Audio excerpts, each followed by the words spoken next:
Hello, my friends, and welcome back. Thank you very much for being with me again today. Maybe you're familiar with that saying, all roads lead to Rome. In this case, I would tweak it a little bit and I would say all fingers point to London. And it's not only my finger, it's also London's fingers that point to itself.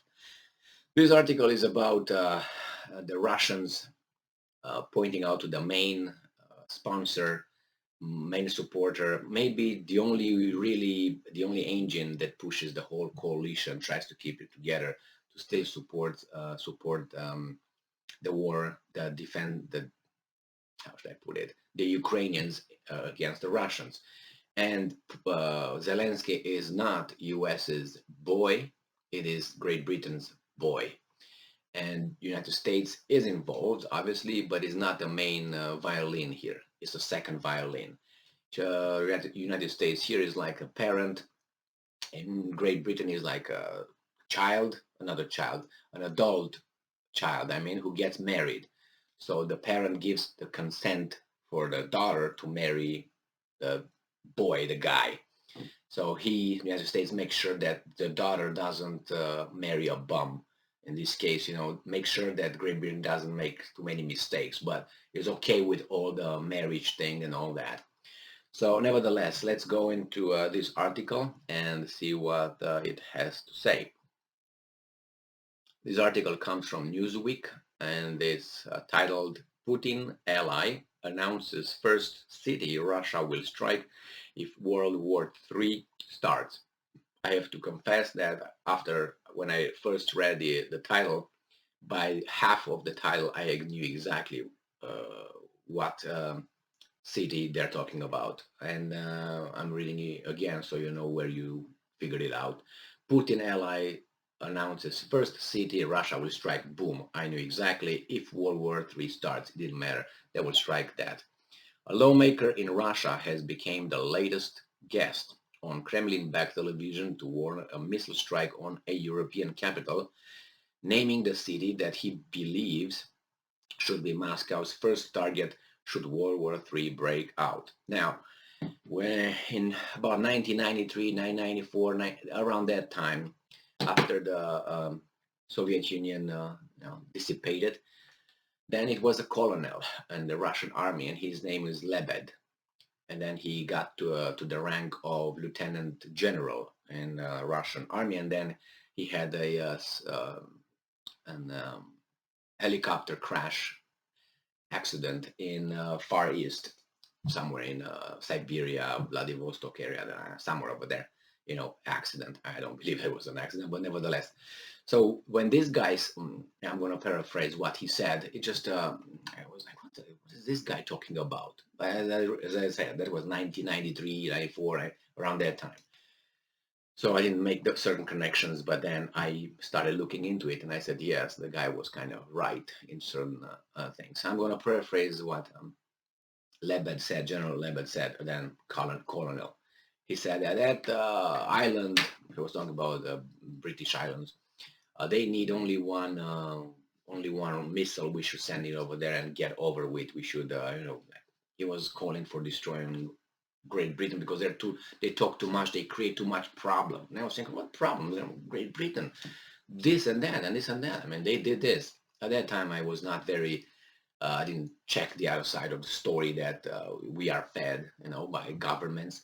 And then with time, I realized that there was a lot of instigation out of closed doors, and then I'm very familiar, I would say, with Napoleonic wars in Europe, and that if you look deeper into that and you look to find who was the main instigator and who was, you can say, well, the defender of Europe and so on, it was the same country that Lebed was talking about, same area. And not only that, but it was an area that this country had nothing to do with. So the same here. This country that is outside of Europe, some guys in Europe, in Great Britain, even consider themselves not European. They're outside of it, but they're outside of continental Europe. Let's put it this way. They always that they had they still have, I think, the same policy or dogma, which is should not be a dominant country in Europe. That is one that Great Britain does not want for military, geopolitical reasons, and so on. And I see the point, and any country can try whatever they can try. And Great Britain succeeded. So they tried always to create problems if there was a country being the dominant power, be it France, be it Germany, Spain at one moment, Russia maybe, because right now Germany and France and these are just bottom feeders, are not really important. Look how many decisions they can take right now in the European Union or regarding uh, uh, Ukraine. No power, not really power. The power stays in London and Washington, D.C. So nevertheless, let's go deeper here and find out what these guys are saying. But I want to say is that people look back and they realize that sometimes, or most of the time, I would say, it was the same entity who created problems for them and for others, but for various reasons. It says here that Andrei Gurulyov, a former deputy commander of Russia's southern military district, made the comment during a discussion about Lithuania's blockade of the neighboring Russian enclave of Kaliningrad. Moscow has threatened to retaliate after Vilnius enforced sanctions of embargoed goods transiting and entering the Russian Baltic Sea territory. Gurulyov dismissed the idea of supplying Kaliningrad by snatching a corridor from Belarus to Lithuania because Russian troops would be flanked on two sides by NATO. Instead, he raised the prospect of invading the Baltic in his strategy, which includes reverting the Lithuanian capital Vilnius back to its former identity of Vilno, I understand that, but whatever, and Estonian capital Tallinn back to its Tsarist identity of Reval. Unimportant, but nevertheless, both Estonia and Lithuania are NATO countries, and any invasion by Russia would trigger Article 5, potentially causing a third world war, which Gurulyov said the West would have no stomach for. I agree with that one. And I'm quoting, will destroy the entire group of enemy space satellites during the first air operation, he told the program. And the program was Vremya Pakazet. Time will tell on Wednesday. And I'm quoting, no one will care if they are American or British. We would see them all as NATO, he said, adding that Russia would then mitigate the entire system of anti-missile defense and that we certainly won't start with Warsaw, Paris, or Berlin. Ooh. And I'm quoting again, the first to be hit will be London. Without doubt, the threat to the world comes from the Anglo-Saxons. He said as he warned that Russia would target critically important sites that would cut off power to Europe and to tell Europeans to continue fighting coal. They will fight in coal without food and electricity. All right, Ukraine Internal Affairs Advisor Anton Grashchenko, who wrote, and I'm quoting again, London is the first to be hit if World War III starts, says Andrei Gurulyov, Putin's close political ally. But what about the families of Russian politicians and oligarchs who live in London? We don't care about the oligarchs. The oligarchs are not welcomed in Russia anyway for what they did to the country. Remember, after the collapse of the Iron Curtain, and the new guys started buying old industrial sites and locations where the extraction of natural resources occurred in Russia and Romania. I personally know how that occurred in Romania, and I know how the money was made and who brought the money from where and who bought. It was a takeover. Money from outside, people in here took it, and then they became all that with all the strings and the money that were used. So it's the same thing probably happened in Ukraine, in Russia as well, or so former Soviet Union. That's why you have the oligarchs, some people who got money in 1 year, like other people built in decades. And that's why when the state started looking, okay, how did you start your first million? And the oligarchs ran where? That's always where? To mommy's breast, which is London. Most oligarchs are in London, Israel, and some of them are United States, but London is the main one. Why? because they feel safe over there. They can't be grabbed by anybody, which is the Russians, right?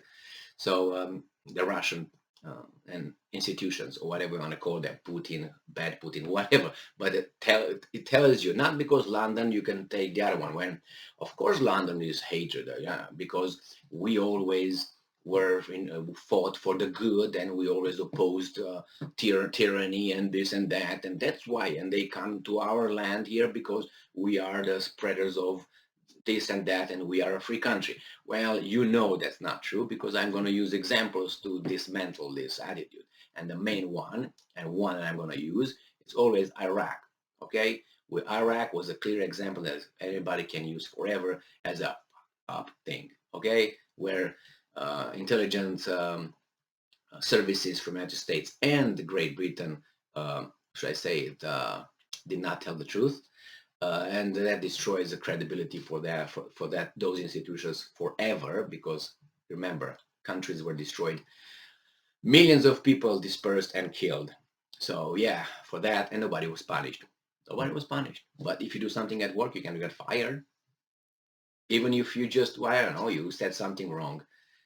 Anyway, so that's one. The thing with we are they all countries are stained. And remember, if you talk about tyrannies, well, you support the Tsar against Napoleon, who's more of a tyrant, or you help what Vienna, the Austrians, who are they are monarchs, they are what, tyrants? No. So and then look at you. You're not like a cradle of democracy. Yeah, you can say, but the reality is a little bit different here. But nevertheless, facts have a different, if you take them all together, good and bad, it points out that it's not really only good, it's not really only bad. It's a mixture, like with everything else, just a proportion, how much you got of bad or of good in each situation. And no country is clean. So yeah, the first city to be hit would be London. That tells us how much these guys are loving the other ones, and how much the other guys are loving this one. But if I'm not going to go into who cast the first stone or rock, because that's another, I need another video for that. But we can go into that and see who did what to whom. Remember, if you look, and I'm just going to bring him here just for fun, like an extra. Let's put it this way. Remember Rasputin, that the monk?